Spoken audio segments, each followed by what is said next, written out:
Hey y'all, so I am here at the Hyatt Place here in Chicago, Illinois, and I wanted to talk to you about some gambling that I was able to do today. It's very, very, very minimal, but it was super fun, and as you know, I love to gamble, so I wanted to talk to you about it.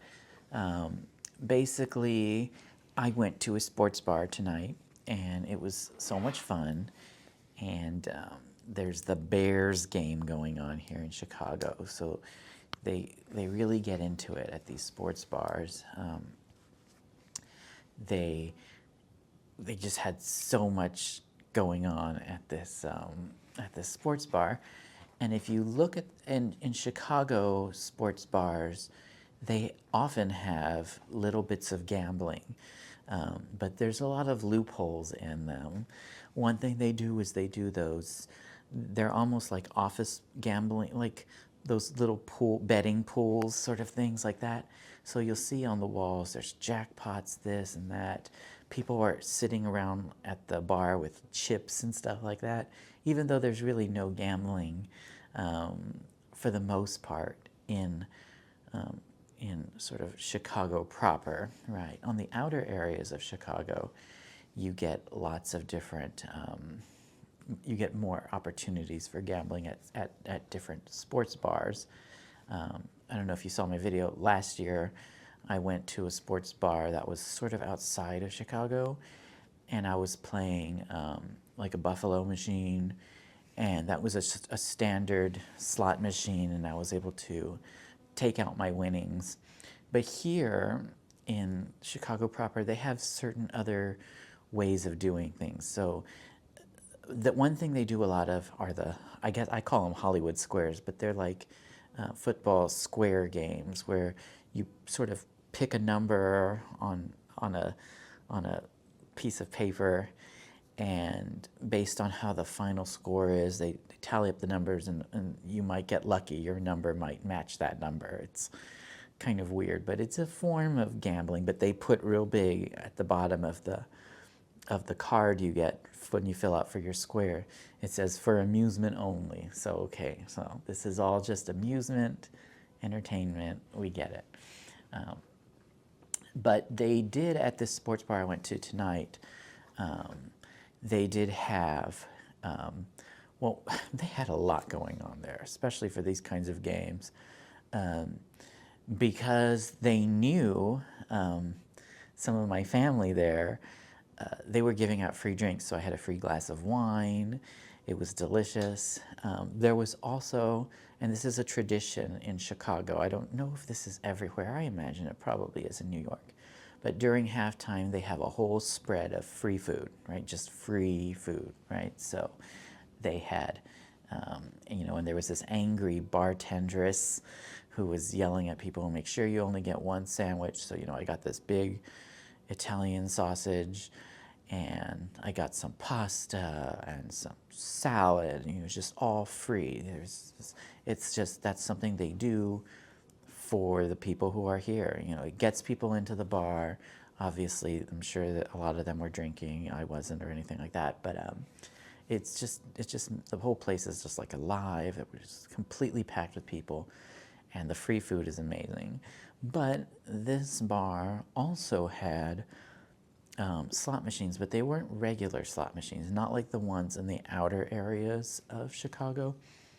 So it has so-called sweepstakes or e-sweeps slot machines that kind of bend the rules. And they certainly are a gray area in the gambling world. So it's not a real slot machine, but it's a sweepstakes, right? And sweepstakes are always okay. I mean, you can pretty much, you can get a magazine that has a sweepstakes in the back and fill it out and write your name, no purchase required. It's technically not gambling, but it's a sweepstakes. So these were sweepstakes slot machines, and I thought I would have a little fun with one of them, and I ended up winning, kind of. Well, I'll explain. So I just put $10 into the sweepstakes machine. I probably should have put less, but I only had a $10 bill. But I'm going to show you right now what happened with this and explain to you sort of what happened with it. So I put the $10 in, and this is what happened.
So as you can see, I won $7, like right off the bat.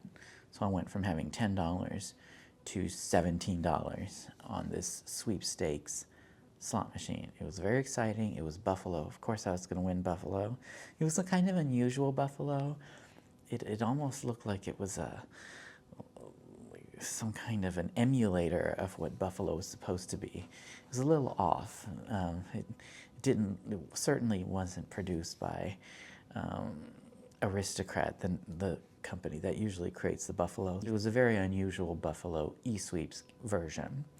So that's the one I played. So I won $7 right away. However, so what I was able to do, as you saw, was I was able to push the button and get my voucher, but the voucher was only for the winnings, so I was able to collect my $7 in winnings. But because it's a sweepstakes and it's not really gambling, right, the machine actually forces you to spend down all of your original deposit. So I had to spend down what was remaining of the original 10 because it's a sweepstakes, it's not really gambling. So I'm not really sure how that all works, but as you can see here, I kept playing after I took out my $7 in winnings, because that's my winnings, right? That's mine. But the $10 is theirs, and it has to be played all the way down. So here, I had to continue playing it.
see, I played it down to 19 cents, and then the $10 original payment was just completely gone. So what ended up happening, as you can see, was I walked away with $7, which if you, I mean, obviously, the cause and effect, I went there with $10, I left with 7. So in a sense, well, in the only sense, I lost $3 on that machine.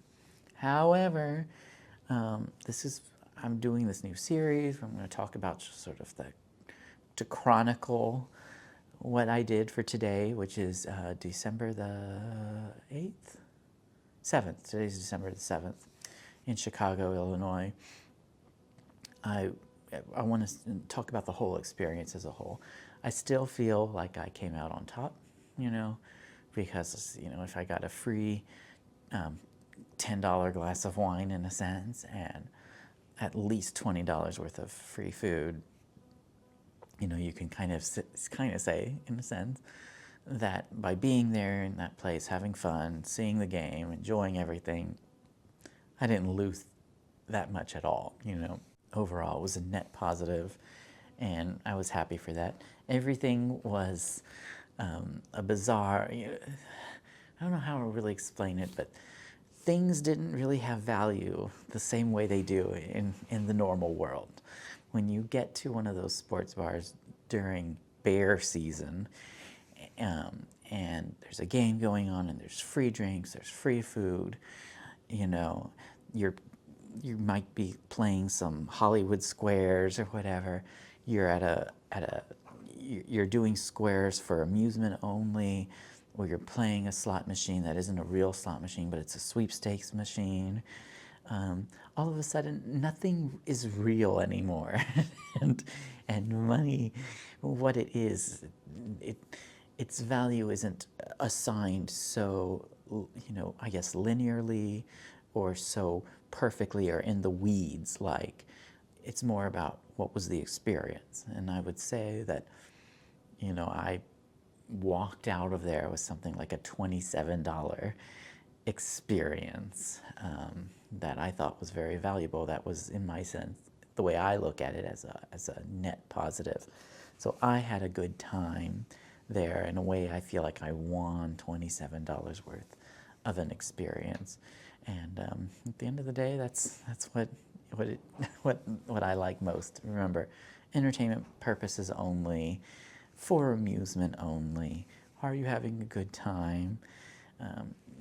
Don't be gambling more than you can afford to lose, obviously, stuff like that. But it was an interesting day and an interesting experience. And I don't know, I hope you enjoyed this, and don't forget to like and subscribe. I'm going to be doing more of these as I go to Vegas, and just talk about not just, gambling or whatever, but all the things I get for free from Vegas, which is so many things. When I'm in Vegas, I find money on the floor, in the slot machines. I get free comped hotels. I get free cruises. And you've seen all those things, they give you free drinks, and if you have to pay $10 here or there every now and then to sort of please the gods of the gambling world, I think it's quite fair. So anyway, I had a great time. I hope you enjoyed this video, and we'll talk to you soon. Thanks so much. Bye.